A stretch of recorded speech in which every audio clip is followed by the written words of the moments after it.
if you're not married, these are still really good questions to ask the person that you are engaged to or are dating, and just figure out where they're at and what you guys want together. So let's go. This is going to be so fun. It's going to be so positive. You're going to come out of this with so many action taking steps, and it is going to be great. Welcome to the Passion Connected Show. Hey friends, welcome to 2022. I am so excited to kick off this new year. I have so many good things planned. We've got guests coming on soon, and so much good is going to happen. And it was really interesting for me to look back to the last year and look over the episodes and just see what you guys found most helpful. One of the episodes that you guys just said helped you a lot and got really doted on was the episode on how to have hard conversations about sex. And I think it's kind of twofold. First of all, sometimes conversation is just hard and connecting. And then also you add in the topic of sex, and that just makes it that much more difficult. So we are kicking off this year talking about questions to ask your spouse to start a new sex journey. Now, this is going to be one of 4 episodes. I'm going to do a 4x4. So the next 4 episodes are going to be really practical. And in every single episode, they're going to talk over 4 different points. So this entire month of January, the next 4 episodes are all going to be in 4s. So this one is 4 questions to ask your spouse when you want to start a new sex journey. I feel like this is such a good episode to start on for the year because it really is talking about just jumping into a new you, jumping into the new year, jumping into your relationship with fresh and new ideas, and really just hoping for and aiming for and striving for the best. Now, if you haven't listened to the episode about how to have hard conversations about sex, there are a few things I want to pull back from that and just iterate to you guys when it comes to having conversations. There's a few rules, okay? So when we talk about sex, here's the rules. No blaming, no shaming, no pointing fingers. That doesn't help anyone in their growth journey. It can be so easy, and we think that, okay, let's go ahead and just let them know what really hasn't been working for me, and I really want to fix this specific area, so I'm going to tell them like it is, or I'm going to really try to get them to figure out what I'm wanting them to do differently, yada, yada, yada. No, this is meant to bring you guys together, not separate you further.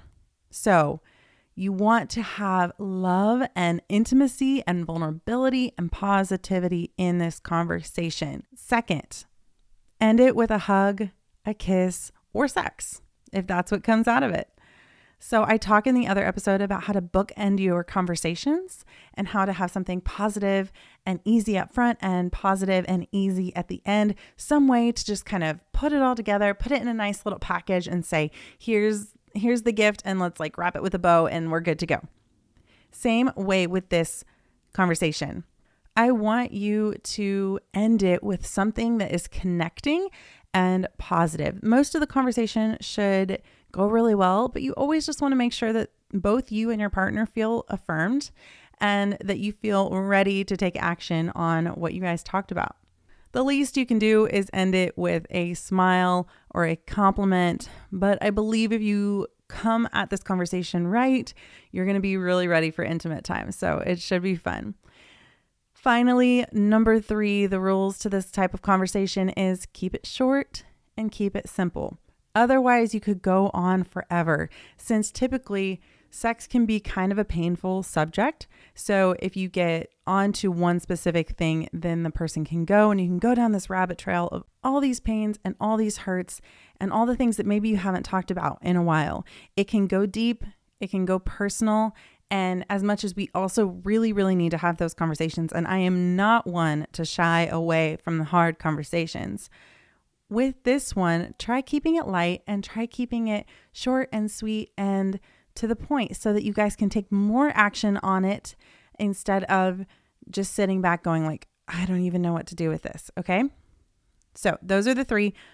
No blaming, shaming. Make sure to bookend it. Make sure that you end it well. And also keep answers short and sweet and simple and loving. All right. So you ready? Question number 1. Ask your partner What would you like more of that we do? I love this question to start off with because it instantly is just saying there's something, right, that we do here. There is something good. What is it that you see that you would like more of? And I just love that conversation. Let's assume the best, whether or not your sex life has been really good, whether it's been really bad, wherever you are, whether you're not even having sex yet, whatever it is like, talk about what is good, what is already good, and what would you like more of? To follow that up, what is something, and this is kind of a bonus question, but it goes in with it. So this is not like number 2, but to follow up, what is it that you like that we do that you want more of? Ask them, is there something that we don't do that you would like to try? And this kind of opens the door, lets them start actually sharing vulnerably and kind of getting more in depth to the conversation so you guys can figure out where you want to go with it. All right, question number 2. What isn't working for you? And this can be a hard one because you are opening yourself up to get feedback. And it's not just about you because it's about them. So anything that is said, this is a team effort. So this question, I like to put it in the middle because it is the more negative focused question of the 4. So it is surrounded by all of the positive questions. We still have to look at the negative. I just heard something from my husband's side of the family that I really liked, where one of my brother-in-laws was talking about how you have to have both black and white in your life, and you have to have this mix of gray that you get in the end. You can't have all positive or all the same voices in your life. You can't have all the things you want. You also have to sometimes hear the hard things and the things that you really may not have wanted to hear, but are going to be good because it is going to make a better, stronger, more you, and it is going to be healthy for you. So while this question is negative, I want you to come into it with this idea that asking the question to your partner, what isn't working for you, is opening the door to bigger, better, more positive, more amazing, more intimate and beautiful and loving sex that you guys both want. Number 3, what do you love about me sexually? I also wanted to put this one in the middle because it turns the focus back onto you, which can be really, really good and really healthy because you guys need to be able to talk about those things together. But when asking these questions, I want you as a person to be focusing more on your partner and their answers and loving them and caring for them, because that is where growth is going to happen between you. So this is still really a good question, but you'll notice that it's just the one that is being asked about you amongst the 4. But the fun thing about all of it is you should be asking both of these questions back and forth to each other. So either asking all 4 at once and then the other person asks all 4, or you ask 1 and 1 and 2 and 2 and 3 and 3 and so on. So you are going to get a chance to answer and have the same questions asked back to you. But on this number 3, what do you love about me sexually? This can be physical, emotional, whatever it looks like, but it gives you a starting point for things that you can keep strong in your relationship, because we really want to focus from a place of strengths, not weaknesses.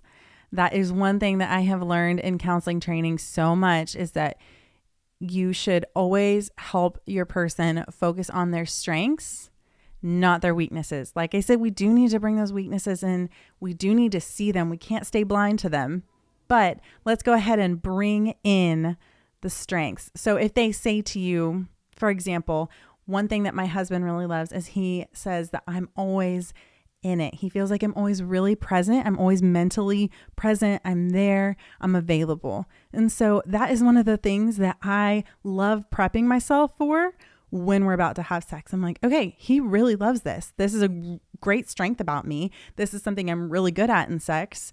Okay, let's bring it. Let's bring my positive attribute.